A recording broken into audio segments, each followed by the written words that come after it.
All right, so let's start with the big story that we are tracking on WION at this hour. And this is what is happening in the sixth phase of the general elections in India, which is currently underway. Voting is happening in 58 different constituencies spread across 6 states and 2 union territories. And the voter turnout has been pretty low till about 3 p.m. that it has been recorded. Voters are casting their ballots in all 7 Lok Sabha seats in New Delhi, and for the 10 seats in Haryana, while 14 parliamentary seats in Uttar Pradesh, 8 seats each in Bihar and West Bengal, 6 in Odisha, and 4 in Jharkhand and 1 seat in Jammu and Kashmir are up for grabs in this phase of elections. In Delhi, the prominent political leaders like President Draupadi Murmu, the External Affairs Minister S. Jaishankar and Union Minister Hardeep Singh Puri cast their votes earlier this morning. The Congress leaders Sonia Gandhi, Rahul Gandhi and Priyanka Gandhi were also amongst the very first of the voters. The Delhi Chief Minister Arvind Kejriwal also cast his vote along with his family members. Voters, including political party candidates, began to come out to cast their ballots as soon as polling started at 7 a.m. local time. Crowds began to gather at the polling stations early in the morning amidst the searing heat wave-like conditions that have been forecast across the length and breadth of northern India. In Delhi, the maximum temperature is expected to be well over 44 to 45 degrees Celsius. In Jammu Kashmir's Anantnag Rajouri seat, polling was postponed to 6th phase of polling from phase 3. Minutes after the voting started, the PDP chief Mehbooba Mufti staged a sit-in protest alleging that the police had detained her party's polling agents and workers without any reason. Later, she cast her vote, calling off her protest after her party workers were released.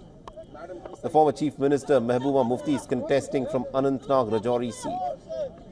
A total of 889 candidates across 8 states and union territories are contesting in this phase of general elections, and by the end of this phase at 6 p.m. local time, polling in 486 out of 543 Lok Sabha seats would have concluded. And the final segment, the final leg of voting will of course happen on the 1st of June, where 57 seats will be up for grabs.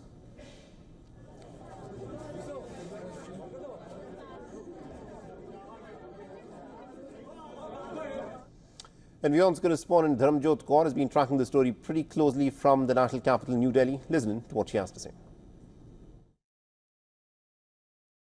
Phase 6 of the Lok Sabha elections in India has been nothing short of an intense political battle. We're talking about the national capital, New Delhi, and the northern state of Haryana, both of which have witnessed a dynamic, changing political landscape in the past couple of months alone. Now remember, in both of these regions, the Bharatiya Janata Party has had a comfortable victory in the 2019 elections.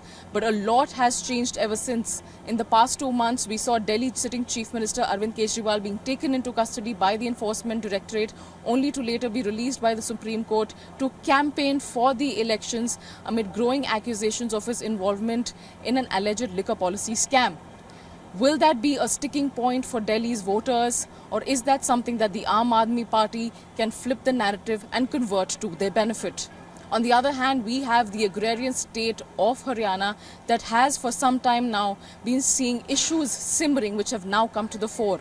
From recurring farmers' protests to wrestlers' agitations to a Jat versus non-Jat identity in the state.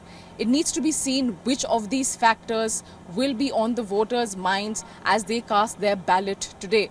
Now remember, there is what the BJP calls the double engine mechanism at play in the state of Haryana. They have the state government and of course power at the centre. But 2 weeks ago, we saw the BJP government lose clear majority in the state of Haryana after 3 independent candidates backed out and withdrew their support. We also have state elections coming up in Haryana before October this year.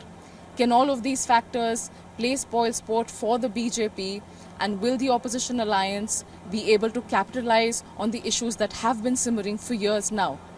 Or will it yet again be a clean sweep for the Bharatiya Janata Party, as what they have been calling the Modi magic been taking over the country by storm?